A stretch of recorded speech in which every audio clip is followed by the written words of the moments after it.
Pranam Jai Jinendra. Welcome to the 48th class of सूत्रहर्ष रहस्य। और ये क्लास में हम लोग नमोत्तरम स्तोत्र को हम आगे देखते हैं। तो हम पहले विल स्टार्ट विद मंगलाचरण। नमो हरियंतारम नमो सिद्धानम नमो आयर्यानम नमो वज्रायानम नमो लोहे सव्वसावनम ऐसो पंच नमुकारो सव्व पाव परासरो मंगलारंच सविसिम परममय मंगलम रागद्वेष विजेतारम ज्ञातारं विश्ववस्तुना शक्रपूज्यगिरामेशं तीर्थे संश्रुतिमानये पन्नगे च सुरेन्द्रे च कौशिके पादसंस्कृशे निर्विशेषमनस्काय श्रीवीरस्वामिने नमः। अज्ञानं तिमिरान्धानां ज्ञानजननीशलाकया नेत्रोन्मिलितं येन तस्मै श्रीगुरुवे नमः।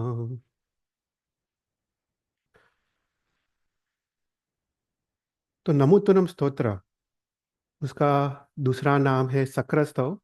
और ये स्तोत्र में इंद्र महाराज शक्रेंद्र हरियन भगवान की स्तुति और स्तवना करते हैं। तो जब भगवान महावीर का जीव प्राणात नाम के देवलोक में उतर के वो ऋषभदत्त ब्राह्मण की पत्नी देवानंदा की कुक्षी में आते हैं, तो ये बात शक्रेंद्र अपने अवधि ज्ञान में जानते हैं और वो हर्ष और आनंद के साथ वो इस शक्रस्तव द्वारा भगवान महावीर की वो स्तवना करते हैं। तो ये नमोत्तरम स्तोत्र समझना अत्यंत कठिन है, अत्यंत मुश्किल है। पर ये नमोत्तरम स्तोत्र, कोई आवाज आवे છે एक मिनट। हाँ, तो नमोत्तरम स्तोत्र समझना अत्यंत कठिन है, पर अपना भाग्योदय है कि आज से 1300 साल पहले सूरी पुरंदर हरिभद्र सूरी महाराज साहब ने ललित विस्तारा ग्रंथ करके शास्त्र की रचना की। और उस शास्त्र में नमोत्तरम स्तोत्र का सविस्तार से उसका वर्णन किया गया है। तो ये स्तोत्र में कुल 9 संपदा है। और संपदा मतलब एक विश्राम स्थान, एक पदों का समूह जिसका एक कॉमन अर्थ निकलता है, उसको संपदा कहते हैं। तो लास्ट टाइम हमने टोटल 4 संपदा को देखा था। ये क्लास में हम 5th संपदा के आगे बढ़ेंगे, पर पहले थोड़ा रिवाइज कर लेते हैं।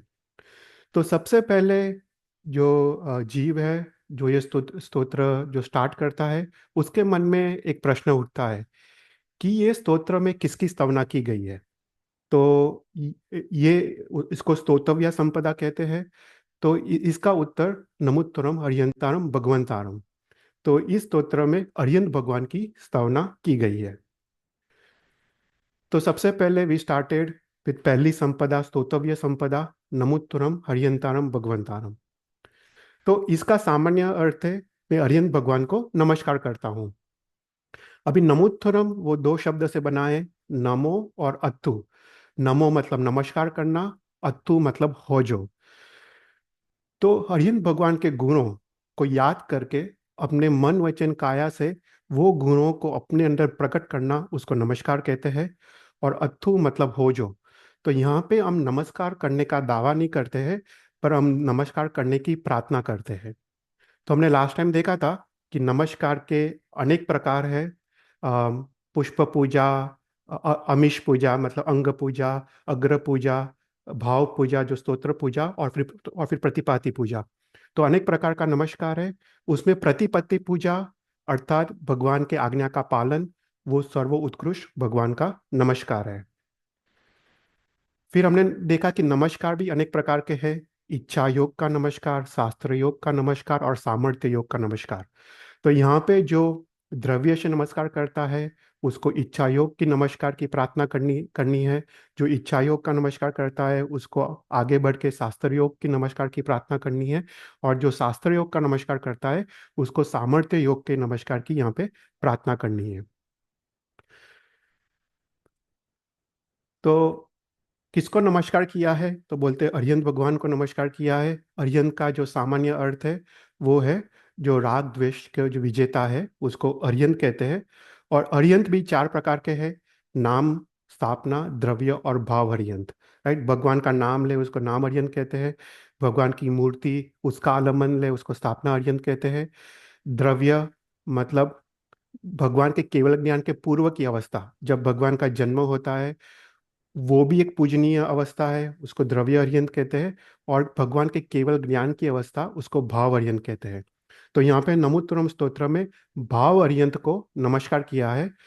तो भाव अर्यंत जो इसकी पुष्टि भगवंतारम विशेषण में उसकी पुष्टि की गई है कि जिसके 6 गुण हैं, राइट, ऐश्वर्य, रूप, यश, लक्ष्मी, धर्म और प्रयत्न, ऐसे 6 गुण वाले वो मात्र भाव अर्यंत में होते हैं। इसलिए यहाँ पे मात्र भाव अर्यंत को नमस्कार करने की प्रार्थना की गई है। तो हमने देखा था ये 6 गुण कौन से हैं। तो सबसे पहले गुण है ऐश्वर्य। भगवान के 8 प्रतिहार्य वो भगवान का ऐश्वर्य है। भगवान का रूप, तो कहते हैं भगवान का रूप अनुपम है, दिव्य है।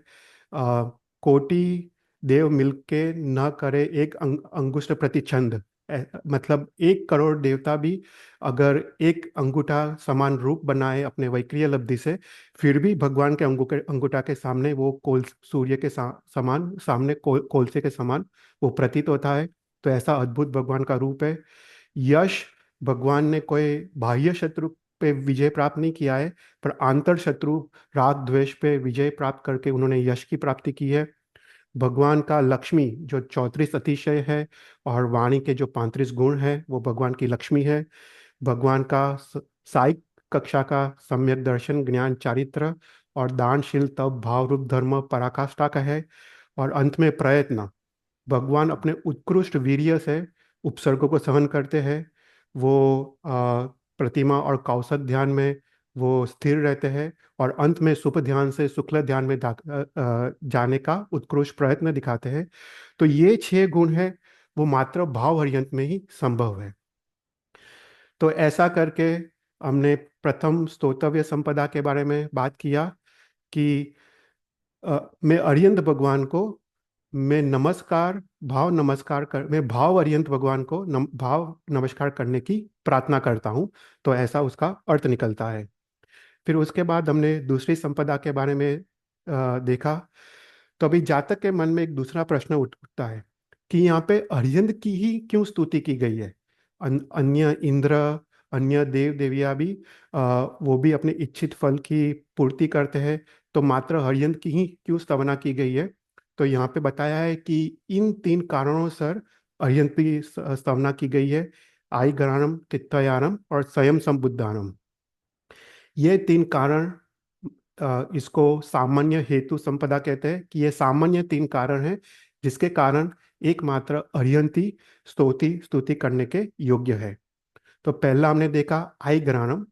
तो भगवान कैसे है कि द्वादशांगी रूप शुद्ध धर्म की आदि करनार है, राइट। हमने देखा कि द्वादशांगी जो अपने संपूर्ण शास्त्र है वो प्रवाह से, वो अनादि है। पर हर एक तीर्थंकर के काल में नए शब्द रूप द्वादशांगी की रचना होती है। भगवान त्रिपदी गंधर्व भगवान को देते हैं और गंधर्व भगवान को उत्कृष्ट ज्ञान का संक्षम होता है और उससे मात्र अंतर मुहूर्त में संपूर्ण द्वादशांगी की रचना करते हैं। तो ऐसे द्वादशांगी की रचना के कारणभूत तीर्थंकर भगवान है। तो यहाँ पे ऐसे तीर्थंकर भगवान को नमस्कार किया गया है। फिर दूसरा विशेषण है तीर्थयानम, जो तीर्थ की स्थापना करे, चतुर्वेद संघ की स्थापना करे, ऐसे अरिहंत भगवान को नमस्कार किया गया है। तो तीर्थ किसको कहते हैं? तारे ते तीर्थ, जो हमको बहुत समुद्र से तारता है, अर्थात अ, जो अ, हरद प्रवचन है, भगवान का प्रवचन, उसको तीर्थ कहते हैं। और चतुर्वेद संघ, जो साधु साध्विक श्रावक श्राविका है, उसको तीर्थ कहते हैं। तो भगवान पूर्व के तीसरे भाव में शाही कक्षा का सम्यक दर्शन उनको उत्पन्न होता है और इस सम्यक दर्शन में वो जगत के जीव को देखते हैं और वो देखते हैं कि जगत के सर्व जीव दुख और शोक में व्यस्त घिरे हुए हैं और वो सोचते हैं कि ये लोगों का, जगत के जीवों का दुख मैं कैसे दूर करूं। और वो जानते हैं कि एकमात्र जैन धर्म है कि वो इन जीवों का दुख को दूर कर सकता है। वो जो विषय और कसाय में आसक्त है उनको मैं कैसे सम्यक दर्शन, ज्ञान और चारित्र का रसी बनाऊं। तो ऐसी भावना से उनको तीर्थंकर नाम कर्म निकाचित होता है और अंतिम भाव में जब तीर्थंकर नाम कर्म का विपाक उदय शुरू होता है, तब सूर्य जैसे धरती को प्रकाश करता है, ऐसे ही सहज भाव से अरिहंत भगवान पूरे समस्त जीवों को ज्ञान रूपी प्रकाश देते हैं। वो अपना प्रवचन देते हैं और इन प्रवचन को सुन के काफ़ी लोग सर्ववीरती व्रत स्वीकारते हैं तो वो साधु और साध्वी की स्थापना होती है। और जो सर्ववीरती व्रत स्वीकार नहीं पाते, वो आंशिक, वो अनुव्रत स्वीकारते हैं और वो श्रावक और श्राविका बनते हैं। तो ऐसे चतुर्वेद संघ की स्थापना मात्र अरिहंत भगवान ही करते हैं। तो ऐसे अरिहंत भगवान को यहाँ पे नमस्कार किया गया है। और थर्ड हमने देखा स्वयं संबुद्धारम। तो भगवान कैसे है? स्वयं ही बोधि, स्वयं ही ज्ञान को पाते हैं। ज्ञान दो तरह से पाया जाता है, एक अधिगम और निसर्ग से। अधिगम मतलब किसी के उपदेश द्वारा, गुरु भगवान के उपदेश द्वारा। और निसर्ग मतलब स्वयं ही ज्ञान पाते हैं। तो तीर्थंकर भगवान का तथा भव्यता इतनी उच्च होती है कि उनको कोई कोई भी बाह्य निमित्त की जरूरत नहीं पड़ती है। उनको अंतिम भाव में वो स्वयं ही दीक्षा स्वीकारते हैं, स्वयं ही दीक्षा का निर्विचार पालन करते हैं, और स्वयं ही उनको केवल ज्ञान उत्पन्न होता है। उनका कोई गुरु नहीं होता है, और इसलिए भगवान स्वयं ही बोधि को प्राप्त करते हैं। तो ऐसे तीर्थंकर भगवान को यहाँ पे नमस्कार किया गया है। तो ये सामान्य हेतु संपदा है। इन तीन कारणों से अरिहंत भगवान एकमात्र स्तुति के योग्य है। फिर उसके बाद हमने थर्ड संपदा के बारे में देखा। अ, तो अभी जातक के मन में एक और प्रश्न उठता है। ठीक है, अरिहंत भगवान तो स्तुति के योग्य है, पर अरिहंत भगवान को निगोद से लेके आज तक ऐसे कौन से कारण हैं जिनके कारण वो स्तुति करने के योग्य है? राइट। तो यहाँ पे चार कारणों बताया है: पुरुषोत्तमानम, पुरीससिंहानम, पुरीसवर पुंडरीयानम और पुरीसवर गंधहत्तिनम। तो सबसे पहले हमने देखा भगवान पुरुषों में उत्तम है। पुरुष मतलब जीव, सभी जीवों में उत्तम भगवान है, क्योंकि उनकी तथा भव्यता सर्वोत्कृष्ट है। मतलब उनकी मोक्ष जाने की योग्यता पराकाष्ठा की है। और उनमें ऐसे 10 गुण हैं जो अन्य जीवों में नहीं है। एकमात्र अरिहंत या तीर्थंकर के जीव में ये 10 गुण होते हैं। वो निगोद अवस्था में भी ये 10 गुण होते हैं, पर जैसे जैसे क्षेत्र काल द्रव्य आदि का संयोग होता है, ऐसे ऐसे ये 10 गुण प्रकट होते हैं। और अंतिम भाव में ये 10 गुण पराकाष्ठा के खिलते हैं। तो ये 10 गुण मात्र अरिहंत के आत्मा में ही होते हैं। तो ये 10 गुण कौन से हैं? तो बोलते कि सबसे पहले वो परोपकार करने के व्यसनी होते हैं। वो दूसरों पे अद्भुत परोपकार करते हैं, इसलिए वो तीर्थ की स्थापना करते हैं और द्वादशांकी की रचना करते हैं। फिर वो अपना स्वार्थ को गौण करके परोपकार करते हैं।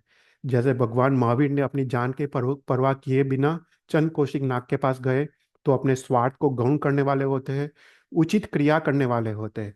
जैसे भगवान महावीर के नैसारण्य भव में सबसे पहले वो अतिथि को खाना खिला के ही वो खाते थे। तो सर्वत्र उचित क्रिया करने वाले होते हैं। फिर सबसे अद्भुत जो गुण है वो दीनता विना के होते हैं।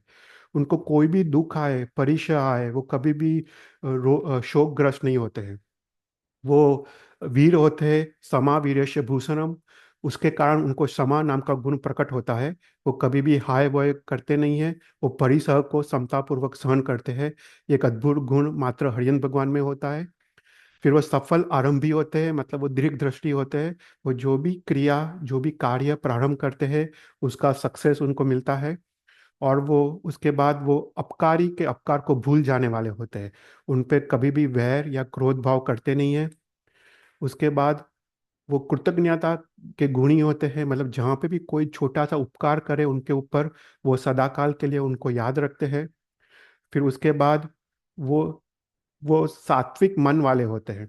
मतलब वो जब उनका मन कभी भी भांग नहीं पड़ता है, मतलब इतनी साधना करते हैं, इतने दीर्घ काल तक साधना करते हैं, फिर भी उनका उत्साह अकबंध रहता है। ऐसे सात्विक चित्त वाले होते हैं।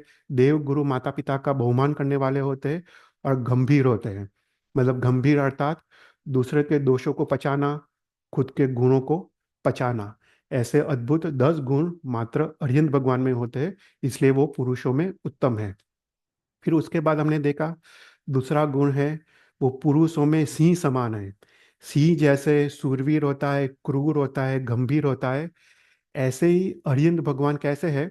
तो उपसर्ग को सहन करने में सूरवीर है, कर्म को नाश करने में क्रूर है, अपने कषायों, अपने मानस चित्त में, अपने मन में उठे नहीं उसके लिए सहिष्णु असहिष्णु है। फिर राग द्वेष को नाश करने में वीर्यवान है, तपश्चर्या और कौशल में वीर है।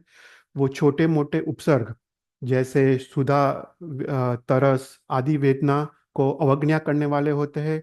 वो उपसर्गों में निर्भय होते हैं, निश्चिंत होते हैं, मतलब कभी भी वो कल की चिंता नहीं करते, कल आहार मिले या न मिले, पानी मिले या न मिले।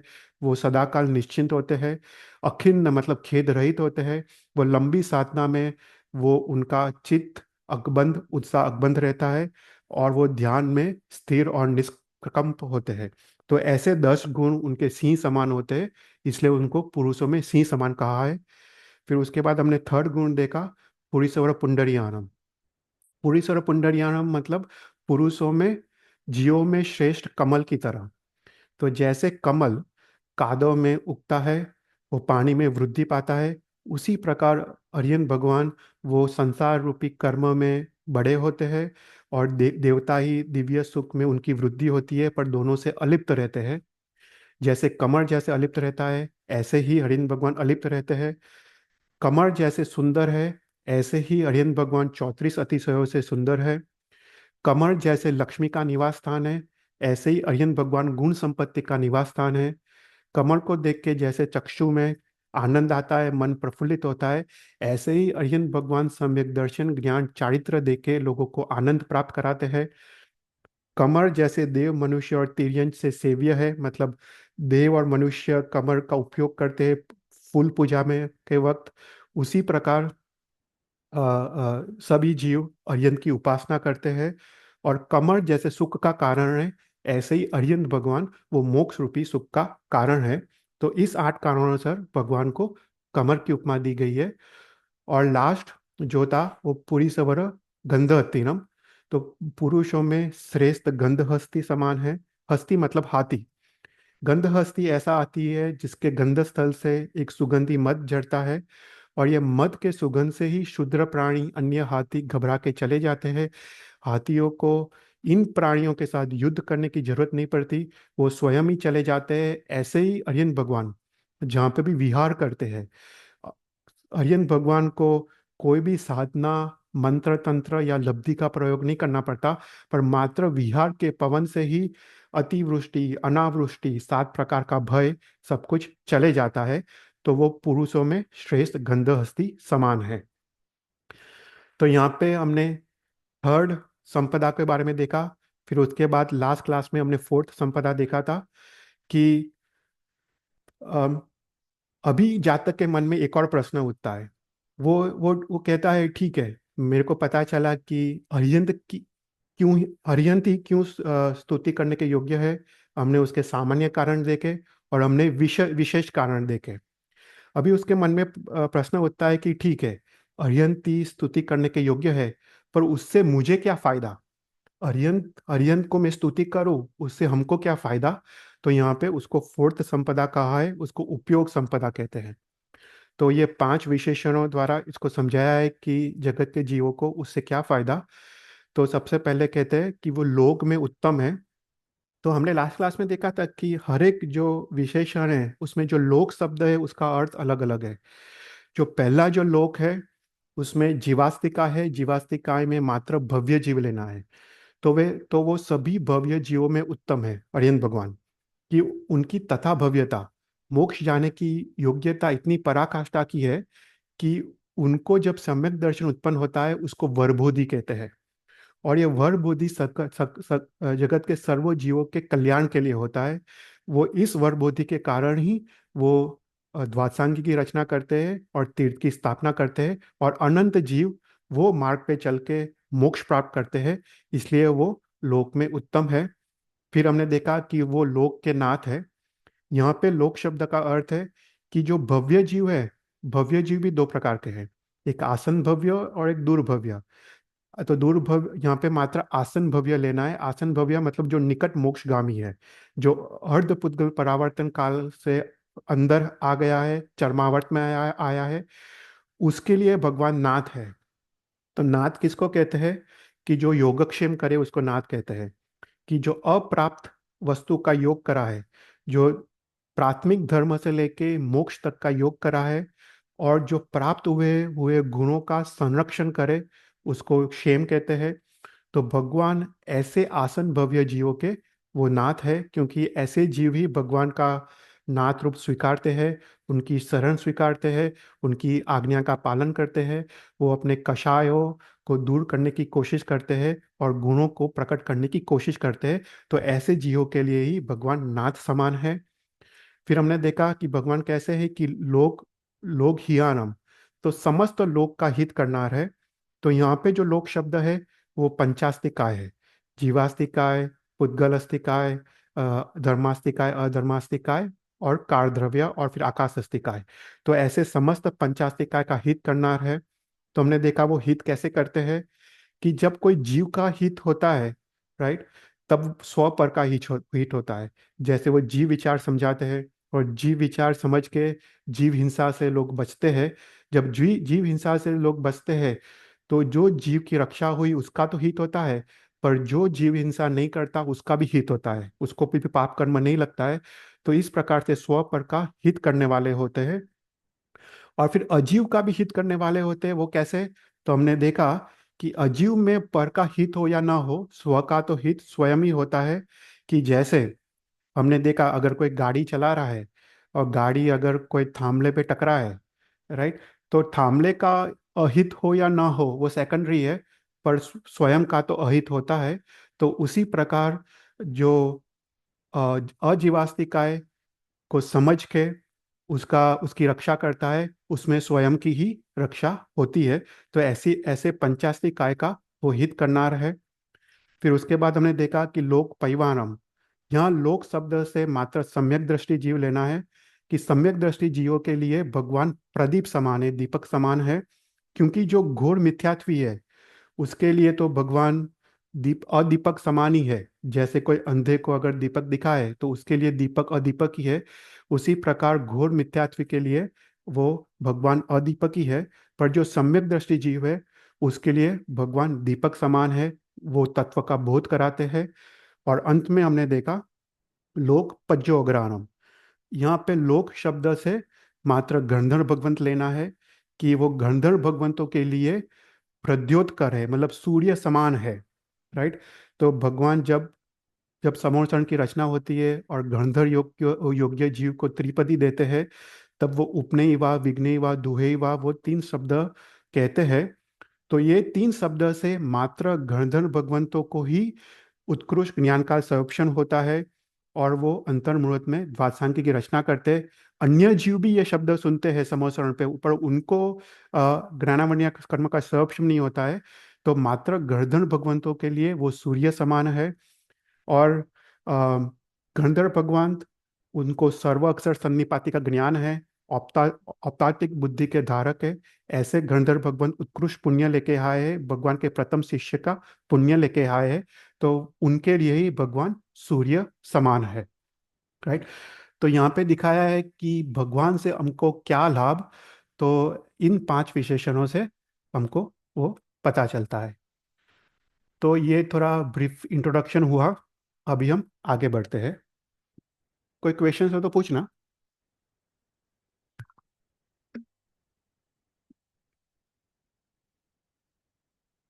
तो अभी ये class, I think I will say कि this class is one of the most important.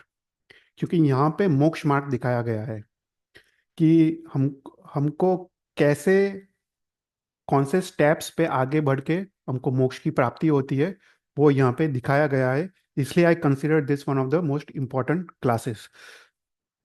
तो अभी प्रीवियस संपदा में हमें देखा कि ठीक है, भगवान को हमको सामान्य रूप से हमको क्या लाभ। तो अभी जीव के मन में एक और प्रश्न उठता है कि ठीक है, भगवान लोक में उत्तम है, लोक के नाथ है, लोक को हित करनार है, लोक को प्रदीप समान है, राइट, और लोक को प्रद्योतकर है। पर पर ये सब गुण भगवान में जो है वो कौन से कारण से है, राइट, ये गुण भगवान में कैसे प्रकट हुए। तो यहाँ पे पांच विशेषणों द्वारा इसको समझाया गया है। तो सबसे पहले भगवान कैसे है? अभय दयानम। तो ऐसे अभय दयानम भगवान को यहाँ पे नमस्कार किया गया है। देखो नमोत्थुनम में ना वो हर एक विशेषण पे लगता है। तो नमोत्तरम अभय दयानम, तो ऐसे अभय दयानम भगवान को यहाँ पे नमस्कार किया गया है। तो अभय मतलब क्या?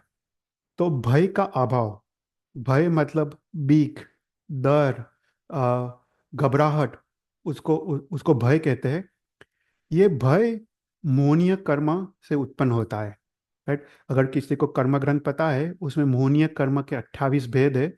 3 दर्शन मोहनीय के, और बाकी 25 चारित्र मोहनीय के। और चारित्र मोहनीय के 16 प्रकार के कषाय, और 9 प्रकार के 9 कषाय। उसमें भय, जो शोक, जुगुप्सा, रति, अरति, वो सब 9 कषाय है। तो ये भय मोहनीय कर्म से उत्पन्न होता है। तो ये भय मोहनीय कर्म से उत्पन्न होने वाला आत्मा का एक अध्यवसाय है। राइट। तो भगवान इस भय को दूर करते हैं और जीव को निर्भय बनाते हैं।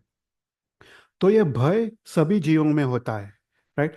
भय अगर छोटे से अगर कोई प्लांट भी ले ले, राइट, जैसे टच मी नॉट प्लांट, अगर उसको हम छूते हैं तो वो भय के कारण बंद हो जाता है। एक छोटी सी कीड़ी, वो गर्मी के कारण अग्नि से दूर भागती है। पशु पक्षी में तो भय स्पष्ट रूप से दिखाई देता है। पर मनुष्य में भी ये 7 प्रकार का भय उत्पन्न होता है। वो सूत्रकृताम नाम के आगम में 7 प्रकार के भय का वर्णन किया है, जो मनुष्य में उत्पन्न होता है। तो मनुष्य में कौन से 7 प्रकार के भय है? तो बोलते हैं इहलोक का भय। राइट, एक मनुष्य के दूसरे मनुष्य का भय, जैसे इनकम टैक्स या जो भी, राइट, दूसरे मनुष्य का भय। परलोक का भय, जैसे विजातीय, तिर्यंच, सांप आदि का भय। फिर आदान भय, मतलब धन संपत्ति चुराने का भय, अपना घर कुछ चुराने का, लुटाई जाने का भय, उसको आदान भय कहते हैं। अकस्मात भय, राइट, कुछ भूकंप आए, एक्सीडेंट हो, उसका भय। वेदना का भय, ये सबसे स्ट्रांग होता है, रोग आने का भय। मरण का भय, ये भी स्ट्रांग होता है, लोगों को मरण का भय होता है। और फिर अपकीर्ति का भय, राइट, अपयश का भय। तो ऐसे 7 प्रकार के भय मनुष्य को होते हैं। तो ये सातों 7 प्रकार के भय को नाश करना वो अरिहंत परमात्मा है। तो अभी हम देखते हैं कि अरिहंत भगवान अभय कैसे देते हैं। तो जीव अनादिकाल से इस संसार में भटक रहा है। और जब ये जीव अर्धपुत्कल परावर्तन काल में आता है, जब वो चरमावर्त में आता है, तब उसको संसार प्रत्ये एक वैराग्य, आंशिक रूप से वैराग्य उत्पन्न होता है।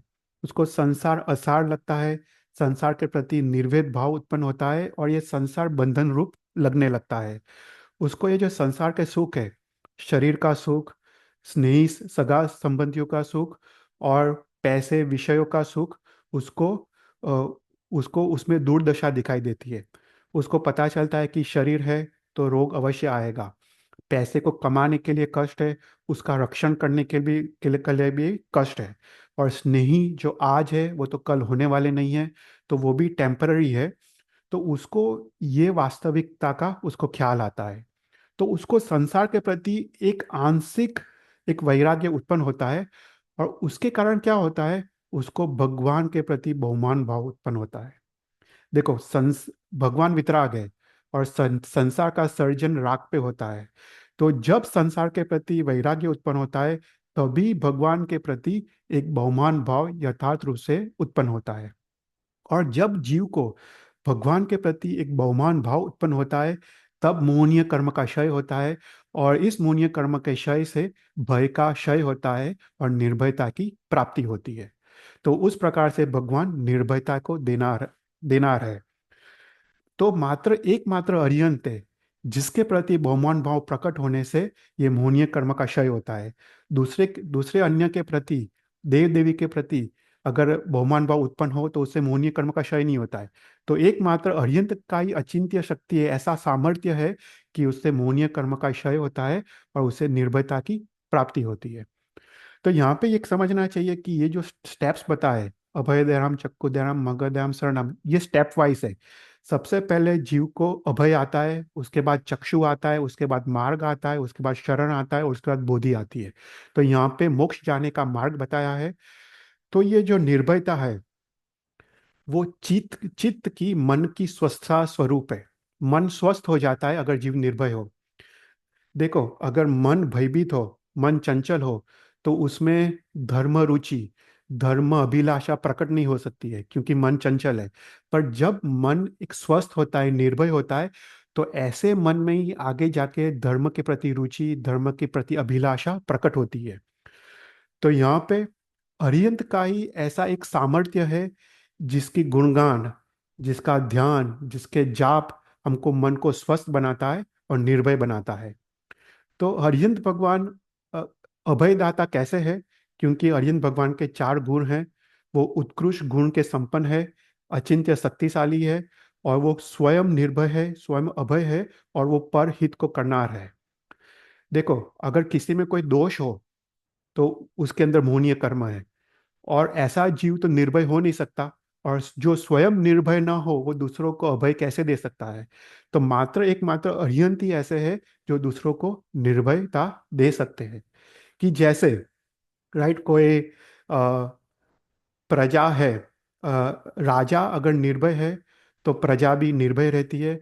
उसी प्रकार मोहनीय कर्म के क्षय से अरिहंत भगवान निर्भय बने हैं, तो उनके शरण में जाके जीव निर्भय बनता है। राइट। तो यहाँ पे अरिहंत भगवान को, अरिहंत भगवान की कृपा से ही हमको अभय की प्राप्ति होती है, मन की स्वस्थता प्राप्त होती है। तो यहाँ पे हरिभद्र सूरी महाराज साहब ने योग की 8 दृष्टि का वर्णन किया है। जो मोक्ष जाने के लिए 8 दृष्टि है, उसमें सबसे पहले जो दृष्टि है उसको मित्रा दृष्टि कहते हैं। तो ये योग दृष्टि समुच्चय नाम के शास्त्र में ये मिलता है।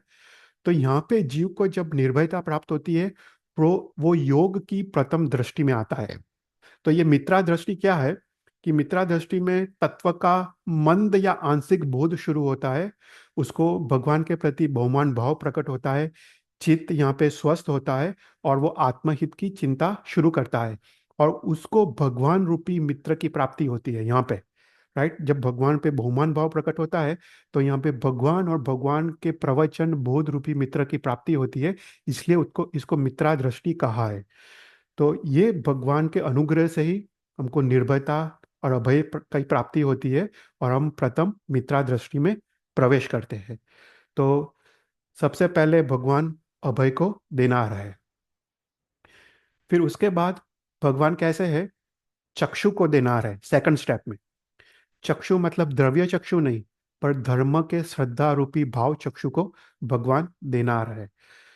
तो सबसे पहले हमने अभय को प्राप्त किया, भगवान के प्रति बहुमान भाव प्रकट हुआ, और चित्त कुछ स्वच्छ बना। अभी दूसरे स्टेप में क्या होता है कि भगवान के वचन पे श्रद्धा पैदा होती है। अभी लगता है कि जो भी भगवान कह रहे हैं वो ही मेरे आत्मा हित करेंगे, और वो ही मेरे आत्मा का कल्याण करेंगे। ऐसी श्रद्धा उसको जीव को प्रकट होती है। तो ये श्रद्धा इतनी इंपॉर्टेंट है कि कहा गया है कि वो धर्म रूपी कल्पवृक्ष के बीज के समान है। विदाउट ये श्रद्धा तत्व चिंतन पॉसिबल नहीं है, तत्व का बोध या तत्व का दर्शन असंभव है। जब जीव को भगवान के प्रति श्रद्धा प्राप्त होती है, तभी उसको तत्व का दर्शन या तत्व का बोध संभव है। तो ये भगवान के प्रति श्रद्धा भी भगवान की कृपा से ही प्राप्त होती है। राइट। भगवान के अनुग्रह से ही, इसलिए भगवान को चक्कु दयानम कहा है कि भगवान ही हमको भगवान के प्रति श्रद्धा प्राप्त कराते हैं। तो ये भगवान पे श्रद्धा वो सिंपल नहीं होती है प्रकट करना। उससे उसमें मिथ्यात्व मोहनीय कर्म का क्षय होना पड़ता है, तभी भगवान के प्रति श्रद्धा प्रकट होती है। और जब भगवान के प्रति श्रद्धा प्रकट होती है तो ये स्टेप में 3 गुण प्रकट होते हैं: धर्म रुचि, धर्म अभिलाषा और धर्म प्रशंसा। मतलब अभी उसको धर्म जानने की इच्छा है, उसको अभी मार्ग क्या है वो जानने की इच्छा प्रकट हुई है, वो मार्ग पे चलने की इच्छा प्रकट हुई है। और जो जीव वो मार्ग पे चल रहा है उसको देख के अभी आनंद आ रहा है। राइट। हमको समझना चाहिए कि हम कौन से गुण पे है। राइट। तो ये जीव को ये 3 प्रकट होता है कि कहीं पे भी वो तप, संयम, त्याग आदि कुछ भी देखे उसके अंतर में आनंद प्रकट होता है, उसको अनुमोदना धर्म प्रकट होता है। ये गुण प्राप्त है। तो यहाँ पे उसको धर्म रुचि, धर्म अभिलाषा और धर्म प्रशंसा नाम के 3 अद्भुत गुणों की यहाँ पे उसको प्राप्ति होती है। तो यहाँ पे समझते हैं कि भगवान चक्कु दयाराम कैसे है। राइट। तो सबसे पहले हमने देखा कि भगवान के प्रति हमको बहुमान भाव प्रकट हुआ, और इस बहुमान भाव प्रकट होने से हम निर्भय बने, चित्त कुछ स्वस्थ बना, और संसार के प्रति कुछ आंशिक वैराग्य पैदा हुआ। अभी उसको पता चलता है कि संसार के सुख के अलावा शाश्वत सुख का भी कोई और मार्ग है। और वो मार्ग पे वो उसको जानना है, और वो मार्ग पे उसको चलने की इच्छा यहाँ पे प्रकट होती है। उसको यहाँ पे पता चलता है कि कसाय सहित अवस्था में दुख है और कसाय रहित अवस्था में ही सुख है। तो उसको जब ये परिणति पैदा होती है, तो इस परिणति से उसको मिथ्यात्व मोहनीय कर्म का क्षय होता है। और मोहनीय कर्म का क्षय होने के कारण उसके अंदर एक श्रद्धा प्रकट होती है कि भगवान के वचन ही मेरे मेरे आत्मा का हित करेंगे, आत्मा का कल्याण करेंगे, और अन्य कोई धर्म नहीं है, अन्य कोई दर्शन नहीं है जो भगवान के धर्म से ऊंचा हो। तो उसको ऐसे सांप्रदायिक श्रद्धा उसके अंदर प्रकट होती है। इसलिए भगवान को यहाँ पे चक्कू दयानम कहा है। तो यहाँ पे एक बात समझना चाहिए कि अभी तक उसका तत्व का बोध, राइट, जो ज्ञान है तत्व का, वो आंशिक है, राइट। पर जैसे कोई जीव शत्रुंजय गिरी पे चढ़ता है, अभी उसने चढ़ना प्रारंभ किया है, उसको अंदर एक विश्वास है कि आगे जाके भगवान का, आदिनाथ भगवान का दर्शन अवश्य होने वाला है। उसी प्रकार उसको यहाँ पे एक विश्वास है कि भगवान के बताए गए मार्ग पे चल के उसको आगे जाके वैराग्य और उपशम भाव का आनंद अवश्य प्रकट होने वाला है। तो ऐसी श्रद्धा उसको प्रकट होती है। और जैसे कोई कोई जीव, कोई आदमी अगर कुआं में पड़ा हुआ हो, उसको कुछ दिखाई नहीं देता है, पर जैसे वो कुएं से बाहर आता है, उसको अपने गांव जाने का मार्ग स्पष्ट दिखाई देता है। उसी प्रकार जब ये जीव को श्रद्धा प्रकट होती है, उसको मोक्ष मार्ग स्पष्ट दिखाई देता है। तो ये श्रद्धा रूपी चक्षु को देनार भी भगवान है, क्योंकि भगवान ने ही केवल दर्शन और केवल ज्ञान प्रकट हुआ है। और जिसने केवल दर्शन केवल ज्ञान प्रकट किया हो, वो ही दूसरों को चक्षु चक्षु दे सकते हैं, राइट। तो भगवान अरियन भगवानी एकमात्र चक्षु और श्रद्धा के दयान है। ये श्रद्धा के पहले, ये श्रद्धा प्रकट होने से पहले जीव अनंत काल तक संसार में भटकता है। पर जब ये श्रद्धा उसको प्रकट होती है, जब तब उसका संसार परिमित हो जाता है। अभी उसको नौ तत्व पे श्रद्धा है, राइट। उसको भगवान के वचन पे श्रद्धा है। और भगवान ने ही हमको आत्मा के बारे में समझाया है, मोक्ष के बारे में समझाया है, मोक्ष मार्ग दिखाया है, और मार्गानुसारी जीवन दिखाया है। उसके बिना तो ये जगत अंधकारमय था। तो भगवान का ही ऐसा कुछ अचिंत्य प्रभाव है कि जिसके प्रति जो श्रद्धा प्रकट होती है, उसके सर्व कल्याण उसको सिद्ध होते हैं। तो ये श्रद्धा चारित्र रूपी धर्म वृक्ष का वो बीज समान उसको बताया गया है। सबसे इंपॉर्टेंट ये स्टेप है। तो भगवान सेकंड स्टेप में जीव को श्रद्धा प्रदान करते हैं, राइट। कोई क्वेश्चंस?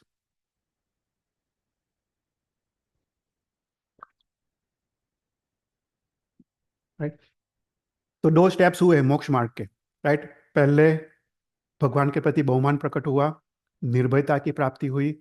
दूसरे स्टेप में भगवान के वचनों पे श्रद्धा प्रकट हुई, और हमको तीन गुण प्रकट हुए: धर्म रुचि, धर्म अभिलाषा और धर्म प्रशंसा। अभी थर्ड स्टेप मोक्ष मार्ग जाने का। तो बोलते मग्ग दयारम। भगवान कैसे है? मार्ग के देनार है।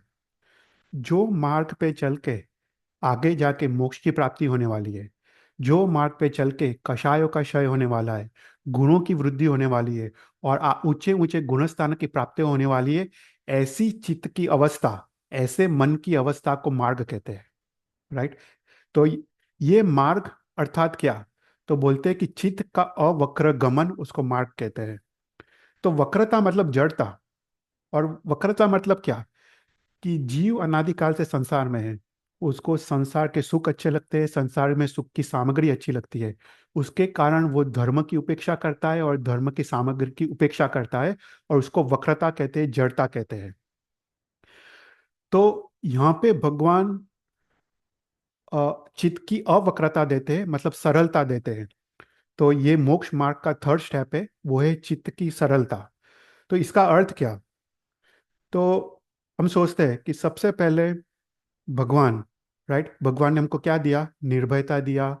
भगवान के प्रति हमको बहुमान भाव प्रकट हुआ, राइट।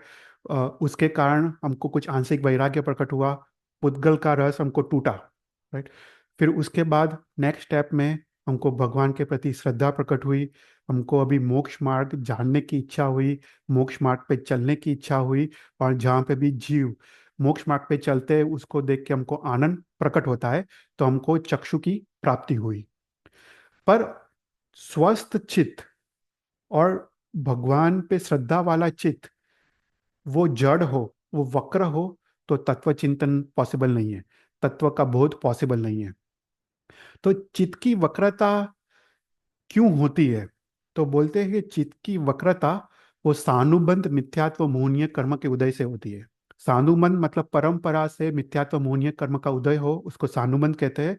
तो इससे क्या होता है कि जीव मिथ्यात्व मोहनीय से जीव भ्रम में होता है, उसको वो कुटिल होता है, उसको सही मार्ग उसको दिखाई नहीं देता है। तो उससे क्या होता है कि उसको संसार के सुख के प्रति आकर्षण होता है, और उसके कारण वो आरंभ समारंभ में वो मस्त होता है। और वो आरंभ समारंभ में वो मस्त होता है, उसके कारण वापस उसको मिथ्यात्व मोहनीय कर्म का बंध होता है, और वापस वो भ्रमित होता है। वापस वो संसार में और डूबता है, और वापस वो आरंभ समारंभ करता है। तो ऐसे एक चक्र चलता है, और उसको सानुबंध मिथ्यात्व मोहनीय कर्म का उदय कहते हैं। तो इससे चित्त वक्र होता है, जड़ हो जाता है।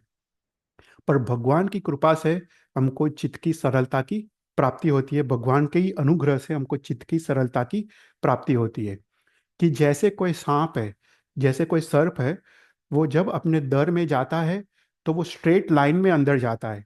उसी प्रकार जब भगवान की कृपा से हमको चित्त की सरलता की प्राप्ति होती है, अभी उसको अनादि कालन जो कुमान्यता कुमान्यताएं थी, भ्रम थी, उसका यहाँ पे नाश होता है। और उसको यहाँ पे सानुबंध मिथ्यात्व मोहनीय कर्म का क्षयोक्षम होता है। राइट। तो यहाँ पे क्या होता है कि जैसे चित्त की सरलता की प्राप्ति होती है, तो बुद्धि निर्मल होती है। बुद्धि निर्मल होने के बाद कारण कुमान्यता में कम होते हैं। कुमान्यता कम होने के कारण वो अभी वो विषय कषाय उसकी आसक्ति कम होती है, उसको संसार असार लगता है, और उसके कारण वापस उसको बुद्धि निर्मल होती है, उसको मिथ्यात्व मोहनीय का कर्म का क्षय होता है, तो वापस बुद्धि निर्मल होती है। तो ऐसा एक चक्र चलता है जो पॉजिटिव चक्र है, उससे मिथ्यात्व मोहनीय सानुबंध मिथ्यात्व मोहनीय कर्म का क्षयोक्षम होता है। तो इस प्रकार से उसको अ, उसको आगे जाके उसको मार्ग की प्राप्ति होती है। तो यहाँ पे जो भगवान का जो मार्ग है, वो कहते हैं वो भगवान का मार्ग वो स्वरसवाही है। स्वरसवाही मतलब वो स्वेच्छा से चलने वाला मार्ग है। मतलब कोई जैसे कोई धर्म करे, अगर वो किसी को दिखाने के लिए धर्म करे, किसी को कहने से कि धर्म करे, तो वो उसके अंदर वो शुभ भाव प्रकट नहीं होता है। पर यहाँ पे कहा है कि ये स्टेप में आके वो भगवान का मार्ग स्वरसवाही है। मतलब वो स्वेच्छा से जीव अभी ये मार्ग पे चलता है। क्योंकि जब वक्र था, तब उसको पुद्गल में आसक्ति थी। पर जब ये चित्त अवक्र हुआ, जब चित्त सरल हुआ, तो उसको पता चला कि बाह्य जगत में कोई सुख नहीं है, सुख तो मेरे अंदर है। मात्र मेरे आत्मा में ही सुख है। तो ये जब उसको पता चलता है, तब वो स्वेच्छा से ही भगवान के मोक्ष मार्ग पे वो चलता है। तो यहाँ पे शास्त्र में कहा है कि जब ये गुण पैदा होता है, चित्त की सरलता, तब उसको संसार के बड़े बड़े सुख भी उस पे आसक्ति नहीं रहती। उसको इंद्र चक्रवर्ती के सुख पे भी यहाँ पे आसक्ति नहीं रहती, और उसको सुखा कहा गया है, उसको सुखा नाम के गुण की यहाँ पे प्राप्ति होती है। देखो ये थर्ड स्टेप है। थर्ड स्टेप में क्या होता है कि उसको सुखा नाम के गुण की प्राप्ति होती है। यहाँ पे उसको बड़े बड़े सांसारिक सुख के भी अभी उसको कोई आसक्ति रहती नहीं है। राइट। तो जब यहाँ पे तत्व का बोध और बढ़ता है, तो यहाँ पे उसको बला दृष्टि कहा गया है। वो योग की थर्ड दृष्टि में आता है, उसको बला दृष्टि कहा गया है। तो यहाँ पे बोध और बलवान होता है, और उसको यहाँ पे एक विवेक नाम का गुण यहाँ पे प्रकट होता है। यहाँ पे विवेक की मात्रा और ज्यादा होती है। तो यहाँ पे ये गुण प्राप्त करने से पूर्व जो वो धर्म आराधना करता था, वो संसार के सुखों के लिए धर्म आराधना करता था। पर ये एक स्टेप में आके ये गुण की प्राप्ति के लिए अभी वो आत्म कल्याण के लिए ही वो धर्म आराधना अभी वो जीव करता है। तो यहाँ पे उसकी जो भी क्रिया है, वो तीन प्रकार से शुद्ध होती है। हेतु से शुद्ध होती है, स्वरूप से शुद्ध होती है, और फल से शुद्ध होती है। राइट। इसको हम समझते हैं कि अभी वो जो भी धर्म की क्रिया करता है वो तीनों तीन प्रकार से शुद्ध होती है। हेतु मतलब वो धर्म करने का उद्देश्य, उसका वो शुद्ध होता है कि वैराग्य की प्राप्ति, कषायों का नाश या गुणों की प्राप्ति, ऐसा शुद्ध हेतु होता है। स्वरूप से शुद्ध होती है, स्वरूप मतलब जो क्रिया जो करता है वो भी शुद्ध होता है, और फल में भी शुद्धता होती है, मतलब फल में भी वो वैराग्य की प्राप्ति होती है। तो फॉर एग्जाम्पल, जस्ट समझने के लिए, कि कोई इंडिया में पौषध लेके बैठ जाए, राइट, पर्यूषण में, कि उसको पौषध लेके बैठ जाए तो उसको कोई बोली में उसको पैसे लिखाने ना पड़े, तो वो हेतु से शुद्ध नहीं है। वो पौषध तो कर रहा है पर उसका हेतु शुद्ध नहीं है, कि वो पौषध इसलिए ले रहा है क्योंकि उसको बोली में पैसा लिखाना ना पड़े, तो वो हेतु से शुद्ध नहीं है। फॉर एग्जाम्पल, कोई सामयिक कर रहा है, सामयिक में विकथा निंदा कर रहा है, तो वो सामयिक स्वरूप से शुद्ध नहीं है। और कोई धर्म कर रहा है, जैसे कोई अट्ठाई तप कर रहा है, और अट्ठाई तप करके उसको अहंकार आए कि मैंने अट्ठाई खा, तो वो फल से शुद्ध नहीं है। तो अभी वो जो भी क्रिया करता है, देखो उसकी उसके कितना कितना बदलाव आ गया है। अभी जो भी क्रिया करता है, इवन एक छोटी सी नौकर वाली भी गिनता है, वो हेतु से शुद्ध है, स्वरूप से शुद्ध है, और फल से शुद्ध है। वो सामयिक करता है, तो सामयिक का हेतु उसका समता भाव की प्राप्ति है। वो सामयिक में वो समता भाव में रहता है, और उसके फल स्वरूप में उसको समता की प्राप्ति होती है, वैराग्य की प्राप्ति होती है। तो अभी उसकी सभी क्रिया हेतु, फल और स्वरूप से शुद्ध होने लगी है। तो ये मोक्ष मार्ग का थर्ड स्टेप है, चित्त का अवक्रगमन या चित्त की सरलता की प्राप्ति। और ये चित्त की सरलता भी भगवान की कृपा से ही प्राप्त होती है। तो ऐसे भगवान को यहाँ पे नमस्कार किया गया है। कोई क्वेश्चंस?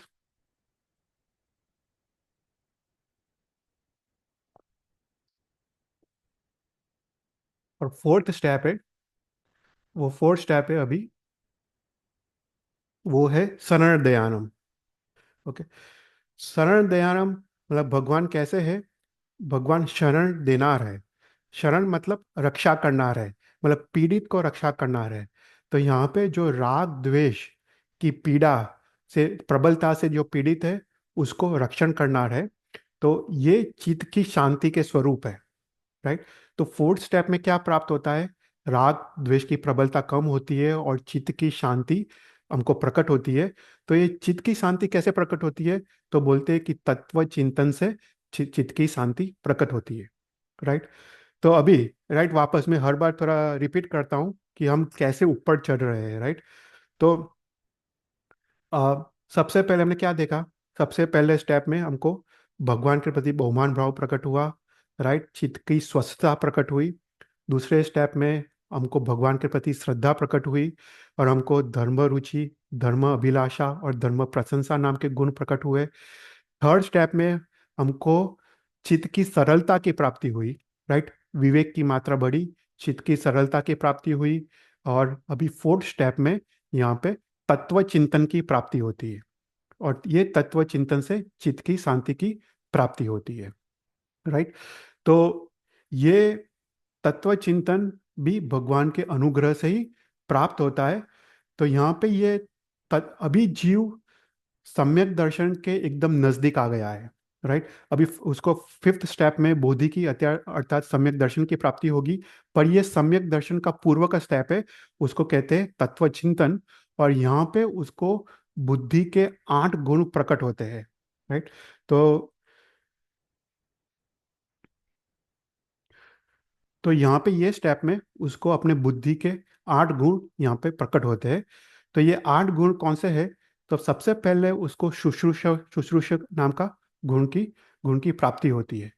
तो शुश्रूषा मतलब धर्म सुनने की इच्छा, राइट। अभी उसको शुद्ध धर्म सुनने की इच्छा है, नहीं कि वो किसी भगवान, वो गुरु के पास जाता है पर अपने आप को ज्ञानी दिखाने के लिए वो जाता है, या किसी को दिखाने के लिए जाता है। उसको भी शुद्ध तत्व सुनने की यहाँ पे इच्छा है। वो गुरु के पास अभी जाता है और तत्व का वो श्रवण करता है। तो यहाँ पे तत्व सुनने की इच्छा, उसको प्रथम गुण यहाँ पे प्रकट होता है। फिर उसके बाद उसको सेकंड गुण तत्व का श्रवण। अभी वो विनय पूर्वक गुरु भगवान के पास जाके वो तत्व को सुनता है। वो एक एक शब्द को अपने बुद्धि के उपयोग पूर्वक वो सुनता है और वो समझता है। तो यहाँ पे उसको तत्व श्रवण नाम के गुण की प्राप्ति होती है। फिर उसके बाद ग्रहण। ग्रहण मतलब जो भी तत्व सुना है उसके अर्थ को समझना, उसके मर्म को समझना, उसके रहस्य को समझना। तो उसमें बुद्धि का उपयोग लगता है। वो बुद्धि के उपयोग पूर्वक वो गुरु महाराज ने जो कहा है उसी प्रकार उसको ग्रहण करता है। नहीं कि गुरु महाराज ने कुछ कहा है और उसका अर्थ कुछ और निकालता है, पर जिस प्रकार गुरु महाराज ने कहा है उसी प्रकार वो ग्रहण करता है। वो एक सेंटेंस पूर्व के सेंटेंस के साथ कैसे जुड़े हुए हैं, कैसे संबंध धराते हैं, वो बुद्धि के उपयोग पूर्वक वो उसके अर्थ को ग्रहण करता है। तो ये गुण उसको थर्ड स्टेप में प्रकट होता है। फिर उसके बाद उसको धारणा नाम के गुण का प्रकट होता है। धारणा मतलब जो भी उसने ग्रहण किया है उसको अभी याद रखता है। देखो अभी कुछ भी हम सीखे अगर उसको याद ना रखे तो वो काम में नहीं आता है, राइट। तो यहाँ पे वो जो भी उसने अभी तक ग्रहण किया है गुरु महाराज के पास से, उसको वो याद रखता है, वो मन में स्थिर करता है। और उसके बाद उसको फिफ्थ गुण की प्राप्ति होती है, वो है विज्ञान। विज्ञान मतलब जो भी उसने याद रखा है, जो भी उसने ग्रहण किया है, उसको शंका के बिना, निशंका के साथ वो उसको उसको वो उसको ज्ञान होता है, उसको विज्ञान कहते हैं। अभी उसको जो भी गुरु महाराज ने समझाया उस पर उसको कोई भी शंका रहती नहीं है, उसको विज्ञान कहते हैं। और उसके बाद उसको उवा और अपो नाम के गुण की प्राप्ति होती है। उवा और अपो मतलब लॉजिकल रीजनिंग। मतलब वो स्वयं, वो अभी वो चिंतन करता है, जो उसने विज्ञान, जो उसने ग्रहण किया है, जो उसने याद रखा है, अभी उस पे वो स्वयं ही क्वेश्चन करता है कि भगवान ने ऐसा क्यों कहा है। फॉर एग्जाम्पल, अगर भगवान ने कहा है कि हिंसा नहीं करनी चाहिए, राइट। तो अभी स्वयं वो क्वेश्चन करता है कि भगवान ने तो कहा है हिंसा नहीं करनी चाहिए, फिर भी हम पुष्प पूजा करते हैं, भगवान की पूजा करते हैं, देरासर का निर्माण करते हैं, उपाश्रय का निर्माण करते हैं, उससे तो हिंसा होती है। फिर वो उसको क्वेश्चन होता है और उसके बाद उसको स्वयं ही वो आंसर देता है कि हाँ, हिंसा तो दो प्रकार की है। प्रशस्त हिंसा है, अप्रशस्त हिंसा है। एक हिंसा ऐसी है जो करने लायक है, दूसरी प्रकार की हिंसा है वो अकरने लायक है, छोड़ने लायक है। तो ऐसा करके वो स्वयं ही क्वेश्चन पूछता है और स्वयं ही वो आंसर करता है। तो ऐसे लॉजिकल रीजनिंग उसको प्रकट होता है, राइट। तो उसको उआ और अपो कहते। उआ मतलब क्वेश्चन, अपो मतलब उसका समाधान। तो ऐसा गुण की प्राप्ति होती है। और लास्ट में उसको तत्व विनिवेश, मतलब जो भी उसने अभी तक सीखा है वो वो मन में स्थिर करना, वो सिद्धांत वो ऐसा ही है, ऐसा प्रतिपादन करना। मतलब अभी जो उसने सीखा है उसके मन में, हृदय में ऐसा स्थिर हो गया है कि अन्य कोई वादी आए और उसको कुछ अलग समझाए तो भी वो वादी की बात वो मानेगा नहीं, क्योंकि उसको वो सिद्धांत वो स्थिर हो गया है। तो ऐसे तत्व विनिवेश, ऐसा गुण की यहाँ पे उसको प्राप्ति होती है। तो यहाँ पे फोर्थ स्टेप में शरण दयाराम में भगवान ये 8 गुणों के देनार है। तो अर्थात ये जो 8 गुण है वो एक के ऊपर एक, वो उत्कृष्ट ज्ञानावन्य कर्म के क्षयोपशम से वो प्रकट होते हैं। तो सबसे पहले शुश्रूषा, फिर और ज्ञानावन्य कर्म के क्षयोपशम से श्रवण, फिर ग्रहण, धारणा, विज्ञान, वह अपो और तत्व विनिवेश। तो ऐसा करके उसको एक एक के बाद एक 8 गुण यहाँ पे प्रकट होते हैं।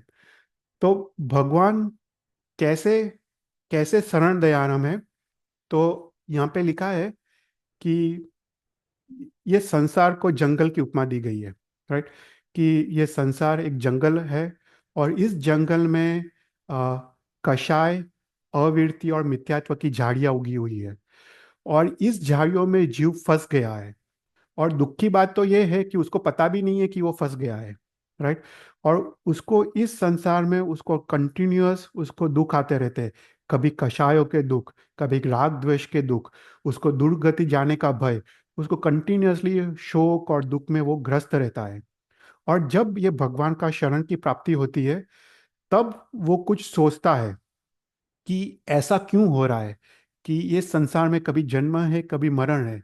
ये संसार में जो पदार्थ पे राग है वही पदार्थ पे द्वेष होता है। ये संसार में रति, कभी अरति, कभी हर्ष शोक, तो ये सब क्यों हो रहा है, कभी जन्म कभी मरण, राइट। तो ऐसा वो सोचता है।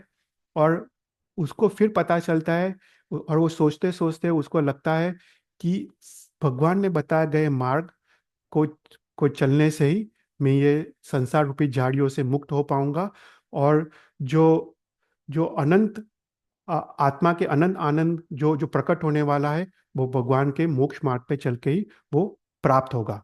तो ऐसे ही यहाँ पे शरण की प्राप्ति होती है, और यहाँ पे जीव फोर्थ दीपा दीपा दृष्टि में प्रवेश करता है। तो यहाँ पे योग की वो फोर्थ दृष्टि, उसको दीपा दृष्टि कहते हैं। यहाँ पे उसको तत्व का, उसको बुद्धि, उसको तत्व का बोध, उसको काफी उत्कृष्ट होता है। यहाँ पे वो उसको सद्बुद्धि का विकास होता है। उसको यहाँ पे विनय नाम के गुण का प्रकट होता है। पर अभी भी ये बोध अस्थिर है, इसलिए उसको दीपा दृष्टि कहा गया है। अभी भी सम्यक दर्शन प्रकट नहीं हुआ है। नेक्स्ट स्टेप में सम्यक दर्शन प्रकट होने वाला है, पर अभी भी ये जो जो दीपक जैसा जो प्रकाश है वो अस्थिर है, इसलिए उसको दीपा दृष्टि कहा गया है। तो ऐसा करके जीव फोर्थ दीपा दृष्टि में प्रवेश करता है। और फिर उसके बाद हम नेक्स्ट क्लास में फिफ्थ बोहि दयानम मतलब सम्यक दर्शन की प्राप्ति कैसे होती है उसके बारे में हम देखेंगे।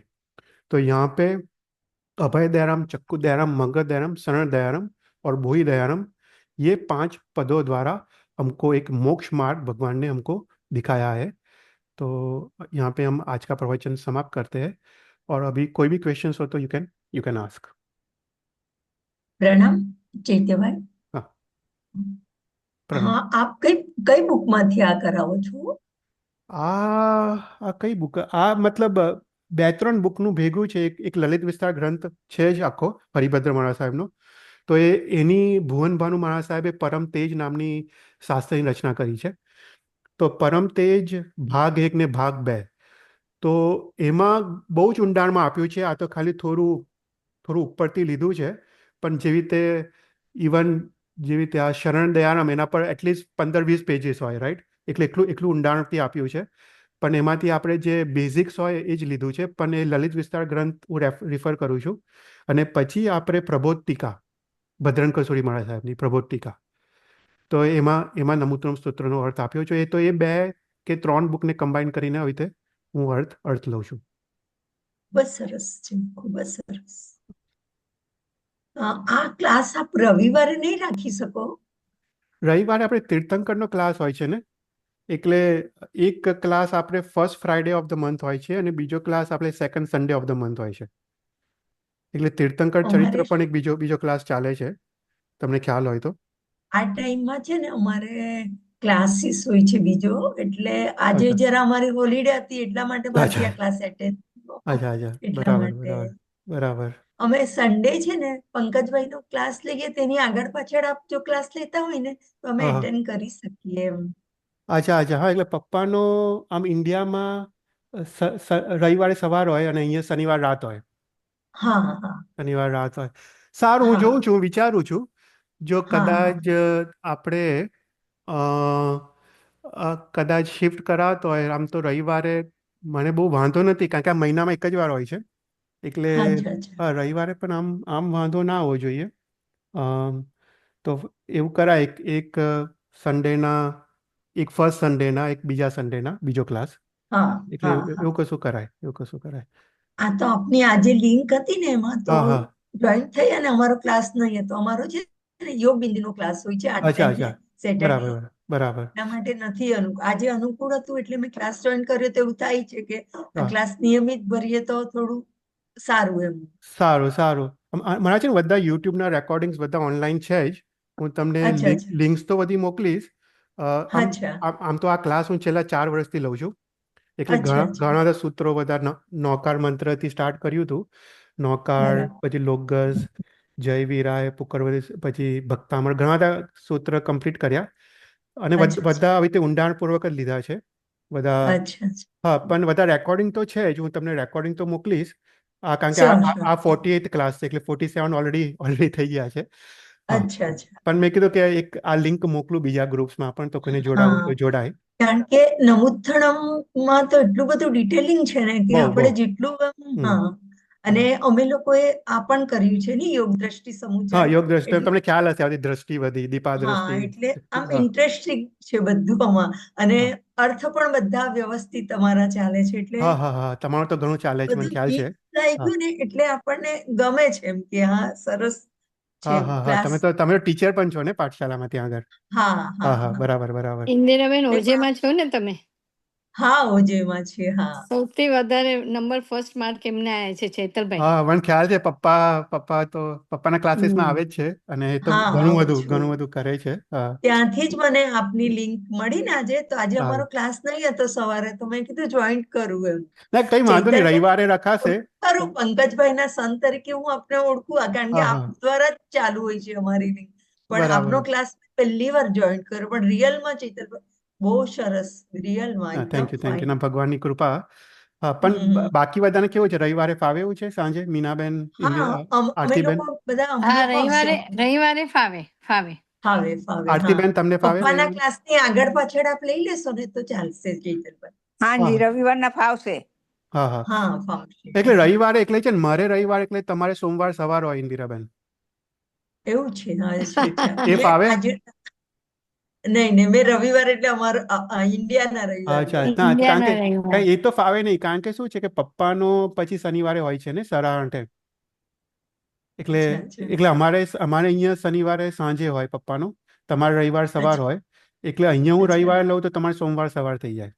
નહીં નહીં અમારે હા, સોમવારે પાછો સવારે યોગ બિંદુનો ક્લાસ ચાલતો જ હોય અચ્છા અમારો અચ્છા, 7 સારું વાગ્યા. સારું. ના ના, તો બરાબર છે.